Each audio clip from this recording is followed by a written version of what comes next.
Hello guys, welcome to my channel Aishu world. ఇది నా మెయిల్కి వచ్చిన రియల్ హారర్ స్టోరీ. నేను ఇంజనీరింగ్ 2వ సంవత్సరంలో ఉన్నప్పుడు ఫైనల్ పరీక్షలు దగ్గర పడ్డాయి.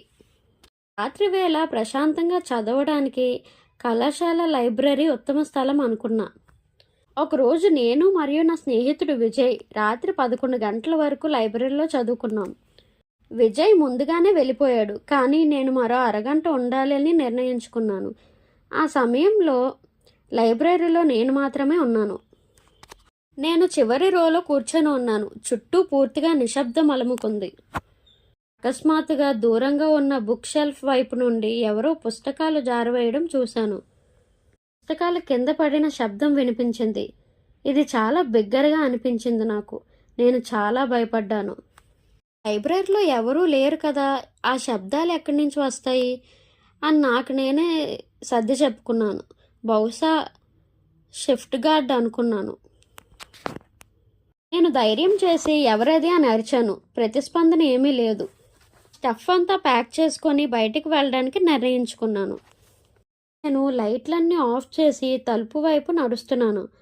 ఆ తలుపు ఆటోమేటిక్గా లాక్ అవుతుంది. నేను తలుపు దగ్గరికి వెళ్తుండగా నా వెనక ఉన్న టేబుల్ వద్ద ఎవరో కూర్చొని ఉన్నట్లు నాకు అనిపించింది. నేను వెనక్కి తిరిగి చూశాను. చీకటిగా ఉంది, కానీ చివరి టేబుల్ వద్ద ఒక మనిషి ఆకారంలో ఏదో కనిపించింది నాకు. అతను ఎవరో తల వంచుకొని ఏదో చదువుతున్నట్లు అనిపించింది నాకు. నేను చాలా షాక్ అయిపోయాను.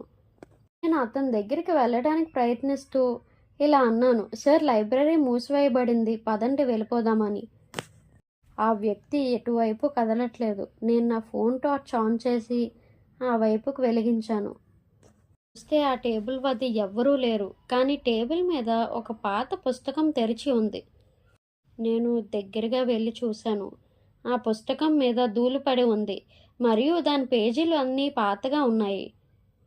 అది భౌతిక శాస్త్రం గురించి ఒక పాత పుస్తకం. నేను ఆ పుస్తకాన్ని మూసివేసి అల్మారాలో ఉంచాను.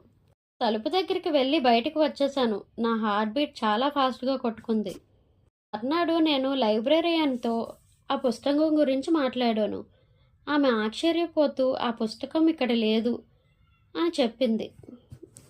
అది చాలా సంవత్సరాల క్రితం మా ఓల్డ్ ప్రొఫెసర్ గారి సొంత పుస్తకం. ఆయన రాత్రి లైబ్రరీలో చదివేవారు. ఒకరోజు ఆయన అక్కడే హార్ట్అటాక్తో మరణించారు. ఆయన ఆ పుస్తకం కూడా ఆ రోజు తీసుకువచ్చారు, కానీ మేము ఎప్పుడూ ఆ పుస్తకం వెతకలేదు.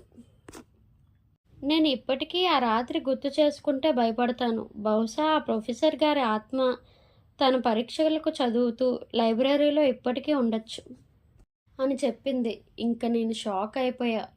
ఇంకా లైబ్రరీకి రాత్రిపూట వెళ్ళడమే మానేశాను. ఈ హర్రర్ కంటెంట్ మీకు నచ్చుతుందని అనుకుంటున్నా. నచ్చితే ఈ వీడియోని లైక్ చేయొచ్చు కదా, సబ్స్క్రైబ్ చేసుకొని మీ ఫ్రెండ్స్ అండ్ ఫ్యామిలీకి షేర్ చేయండి. అలాగే మీ లైఫ్లో ఏమైనా హర్రర్ ఇన్సిడెంట్ జరిగితే ఐషు వరల్డ్కి మెయిల్ పెట్టేయండి. తప్పకుండా వీడియో చేసి షేర్ చేస్తా. ఐషు కష్టానికి మోటివేషన్గా సబ్స్క్రైబ్ చేసుకోవచ్చు కదా. ఐషు వరల్డ్కి ఫ్యామిలీ అయిపోండి. Always Aishu's family will be in Aishu's heart. Thank you. Bye bye.